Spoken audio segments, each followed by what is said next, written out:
Alors bonjour à tous, c'est Puish. Aujourd'hui on se retrouve pour une petite critique ciné avec la critique de The Killer. Alors non, c'est pas le The Killer de John Woo, hein, vous allez vite vous en rendre compte, c'est The Killer, sous-titré Mission Save the Girl.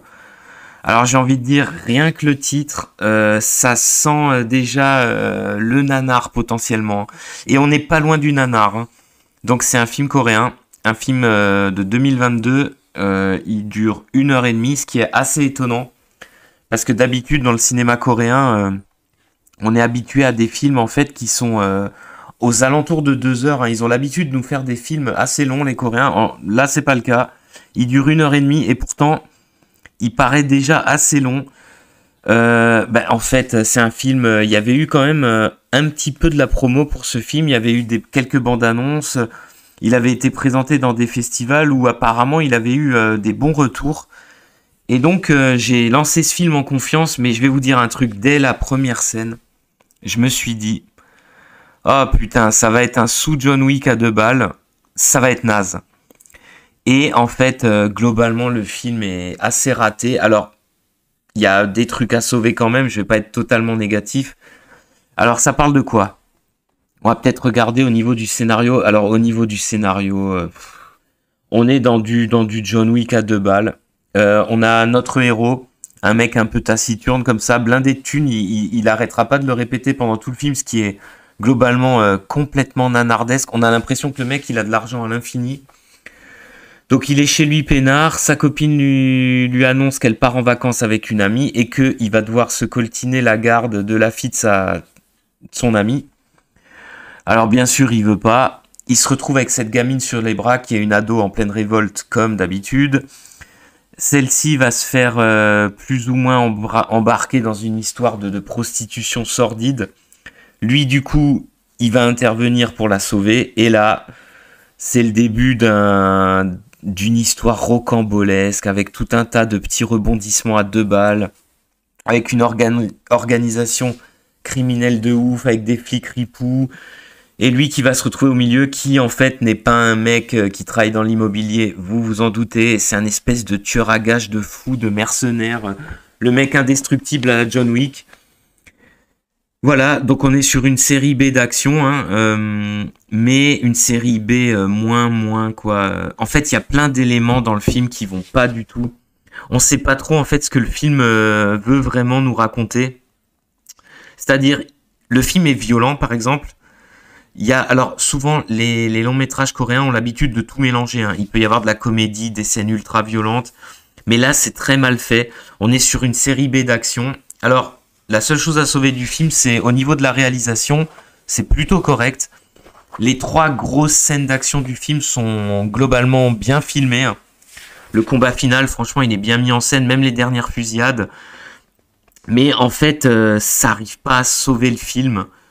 C'est-à-dire, en fait, les séquences d'action ne sauvent pas le film dans le sens où c'est complètement con. Il y a des incohérences de dingue. Il y a des trucs complètement nazes. Genre, je peux vous donner plein d'exemples. Genre, par exemple, le héros, on se demande pourquoi il est aussi violent. Il fait des trucs de dingue. Il y a des scènes très gore. Il y a du gore, hein, dans le film. Il y a de la violence. Il y aura beaucoup de morts. Il fait des trucs de dingue. D'un coup, il a des accès de colère. Comme ça, on comprend pas trop. D'un coup, il flingue des mecs qui se marrent. On sait pas.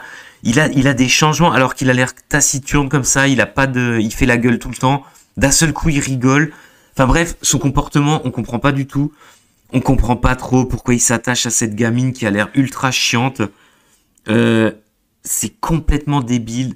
L'histoire du flic ripou, elle tient pas la route une seconde.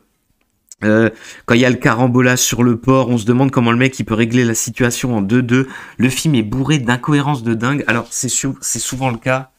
C'est très souvent le cas des films d'action, hein, ça c'est clair. Mais là, quand le film est naze, ça vous sort complètement du film. La première demi-heure, elle est interminable. Jusqu'au moment où il va y avoir peut-être les toutes premières petites scènes d'action. La plupart des acteurs, ils sont pas terribles. En fait, c'est pas qu'ils sont pas terribles parce que globalement, dans le cinéma coréen, les mecs sont parfois en surjeu, mais c'est vrai que globalement, moi j'aime bien la façon de jouer des Coréens. Mais là, dans le film, il y a aucun personnage charismatique, à part peut-être le méchant, disons le sous-fifre du méchant qui est un espèce de tueur en costard violet comme ça, avec son arme là qui tire des fléchettes. Bon, des espèces de clous. Lui, il est assez sympa, il est assez stylé, il fait un peu méchant de James Bond. D'ailleurs, comme dit, le combat final, ce sera vraiment très très bien entre gunfight et à la John Wick, quoi, entre gunfight et coup de couteau et coup de kung-fu. Ça, c'est pas mal. Mais sinon, quoi, globalement, le film est vraiment mais raté. En plus, il y a des côtés nanars, mais qui sont ouf. Genre, il va voir un de ses anciens amis pour lui demander des armes. Il lui demande un putain de fusil sniper, un putain de fusil sniper à dégommer des hélicoptères. Et en fait, le gars s'inquiète juste au moment où il lui demande, ouais, t'oublieras pas de me donner un silencieux avec. Et là, le gars, il s'inquiète. Il y a des détails complètement cons. D'ailleurs, ce fusil servira uniquement à buter 3 pauvres mecs devant l'entrée de l'immeuble de la base du méchant, enfin de là où sont les méchants dans la dernière scène d'action. Donc tu te dis, il a fait tout ça juste pour buter 3 mecs qu'il aurait pu buter de toute façon. C'est n'importe quoi. Dans la dernière scène, il y a aussi tout un délire avec une corde. Quand il rencontre pour la première fois le tueur qui va être son ennemi, il rentre dans l'immeuble où il vient de faire un carnage, il re-rentre dedans pour accrocher le mec à une corde qui était dans une pièce, pour sauter par la fenêtre. Mais c'est n'importe quoi, ça, c'est complètement débile. Pareil, dans la scène de fin, on nous explique que c'est tout un réseau de prostitution avec des meufs qui sont kidnappées. Pendant toute la scène de fin, on voit les meufs, elles sont en maillot de bain, elles font la fête, pendant qu'il y a une fusillade de dingue. Elles ont pas l'air de s'inquiéter. C'est complètement con. Il faudra attendre qu'un mec vole par la fenêtre pour que tout le monde se mette à gueuler, mais c'est complètement con. Le film, globalement, il est grave raté. Moi, je l'ai trouvé, mais à chier. Franchement, je l'ai trouvé à chier. Sans déconner. Nul à chier. Je comprends pas pourquoi il a des bons retours, parce que hormis le petit plan séquence qui est la première grosse scène d'action à partir de faut bien attendre 30-35 minutes de film, et les 2 scènes d'action, surtout la scène de fin qui est vraiment sympathique. Mais voilà, mais ça sauve pas le film. T'as un quart d'heure du film ne sauve pas le film qui est lent, qui est complètement con. Il y aura toute une série de meurtres complètement débiles. L'histoire est nanardesque. Bref, un gros ratage. Je m'y attendais pas. Je pensais que on allait être sur du film d'action bien sympa. Si vous avez un film d'action coréen à voir, mais foncez plutôt sur Carter. Là, au moins, on est sur 2 heures de what the fuck. T'as jamais vu ça? Alors que là, on est sur 1h30 d'une petite bouse.